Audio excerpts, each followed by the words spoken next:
আজি তাৰিখলৈকে আমি এইটোৱে মানে আমাৰ দলীয় যি এটা মজিয়া দলৰ যি এটা আমাৰ মজিয়া দলত আমি সিদ্ধান্ত বা আমি আলোচনা কৰি আছোঁ যে সিদ্ধান্ত কৰিছোঁ যে আমি অকলে যিটো বিধানসভা যিটো বিধানসভা নিৰ্বাচনত UPPL দলে অকলে চলাৰ যি এটা একলা চলৰ যি এটা নীতি এই নীতিৰে আমি আগবাঢ়িব বিচাৰিছোঁ আৰু এই হিচাপে আমি কাম কৰি আছোঁ। ইণ্ডিয়া নাইবা NDA কাৰো লগত নাই, আমি নিজেই মানে অকলশৰীয়াভাৱে আমি অৱতীৰ্ণ হোৱাৰ কাৰণে আমি মানে কাম কৰি আছোঁ।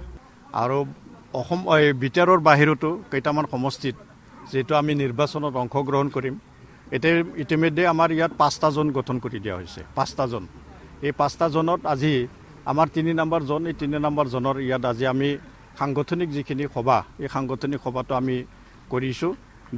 লক্ষ্য আমাৰ 2026 চনত যি আমাৰ ইয়াত 15টা সমষ্টিত মানে গোটেইকেইটা সমষ্টিত প্ৰাৰ্থী প্ৰদান কৰাৰ লগতে অসমৰ বাহিৰতো যিখিনি প্ৰাৰ্থীটো প্ৰদান, এই প্ৰাৰ্থীটো প্ৰক্ষেপ কৰাৰ যি এটা লক্ষ্য, এই লক্ষ্যৰে আমি UPPL দলটো শক্তিশালী কৰাৰ কাৰণে আমাৰ যিখিনি সাংগঠনিক যিখিনি কাম কাজ, এই সাংগঠনিক কাম কাজবিলাক আমি কৰি আছোঁ। তো শেহতীয়াকৈ ৰাতি ইয়াত মানে চিৰাং জিলাৰ যিটো গুৰুভাষা, ইয়াত এটা ঘটনা হৈছে। এই ঘটনাটো বহুত মানে নিন্দনীয় এটা ঘটনা হৈছে। তো আমি দেখিছোঁ যে 2025 চনৰ 5 অক্টোবৰত হাগ্ৰামা মহিলাৰীয়ে BTRত BTC চৰকাৰৰ মুৰব্বী হিচাপে দায়িত্ব লোৱাৰ পিছত এইখিনি যিখিনি আজিলৈকে যিখিনি সময়, এইখিনি সময়ত এটাও মানে যোগাত্মক কাম মই বিশেষকৈ প্ৰাক্তন মানে স্পীকাৰ হিচাপে, BTRৰ প্ৰাক্তন স্পীকাৰ হিচাপে মই দেখা পোৱা নাই। ইয়াত গোটাই মানে ঋণাত্মক যিখিনি এক্টিভিটিছ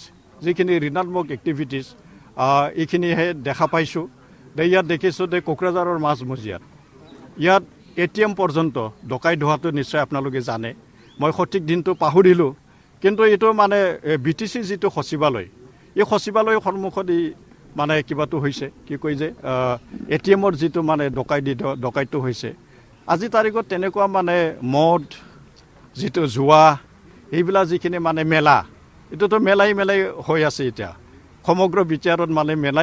ইয়াতো বহুত মানে সামাজিক মাধ্যমত বহুত বিভিন্ন ধৰণৰ ইয়াত ফুটেজবিলাক আহি আছে। তো তেনেকুৱা কামবিলাকহে দেখিছোঁ।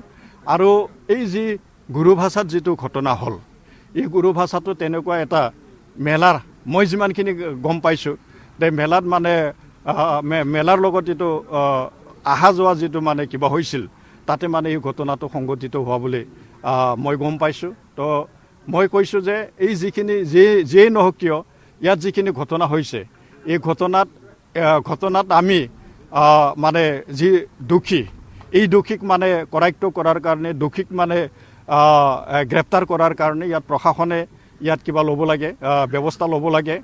আৰু মই সকলো ইয়াত জাতি জনগোষ্ঠীক, ইয়াত 25টা 26টা জাতি জনগোষ্ঠী আছে, মই সকলোকে আহ্বান কৰিছোঁ যে বিগত 5টা বছৰত প্ৰমোদ বড়োৰ নেতৃত্বত এই BTR অঞ্চলত যেনেকৈ শান্তি সম্প্ৰীতিৰে পাৰ হ'ল, এই যিখিনি যোৱাকালি গুৰুভাষাত যি এটা ঘটনা হৈছে, এই যোৱাকালি গুৰুভাষাত ঘটনা হোৱাটোতো যেন ইয়াত আমাৰ যিখিনি মানে 26টা জাতি জনগোষ্ঠী আমি একেলগে বসবাস কৰোঁ, আমি ইয়াত শান্তি সম্প্ৰীতি বজাই ৰাখি ইয়াত মানে দোষীক কৰায়ত্ব কৰাৰ কাৰণে, দোষীক চিনাক্ত কৰাৰ কাৰণে আমি সকলোৱে কাম কৰে।